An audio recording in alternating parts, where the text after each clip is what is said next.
好禮唔怕遲，10月都係拜年時。財神到你冇理由唔開門㗎。給你講個小故事。初一舞獅接財神。初一呢，最早一件事呢，就係接財神。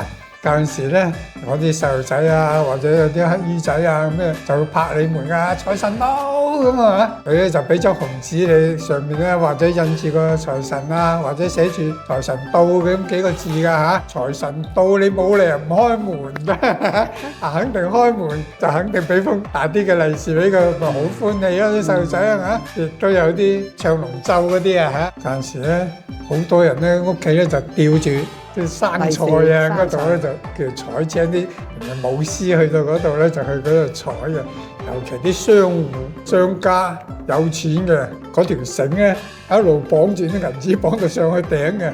嗰封利是咧好大封喺上邊嘅。嗰啲大獅隊先夠膽採啲大嘅利是。年初一採青嗰啲咧，都係啲大戶人家。其實咧，佢又會有個約嘅。即係會約定你每年你個獅隊過嚟我哋採，咁所以我哋嗰啲非遺嘅嗰啲龍獅隊咧度好忙啊！到年初一咧就忙到年初10嘅。好禮唔怕遲，10月都係拜年時，所以拜年係一個好重要嘅風俗嚟。初一咧屋企又肯定要拜啦嚇，一路拜到正月15嘅。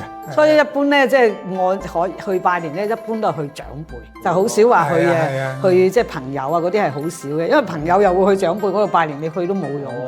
初一唔準掃地，係最緊要。係啊，唔準掉垃圾啊嗰啲嘢嘅。千祈唔好打爛嘢。即係咧要平平安安，小小心心咁過。初一仲有一個笑頭炷香啊！近時3元宮啊，最旺啊！一年30晚就去排定隊指示啊，咁就去爭住去燒頭炷香嘅。整個廣東係好重要嘅一個。不過可能至於我哋廣東啊，比如靈隱寺都係啦，嚇都係噶啦呢個。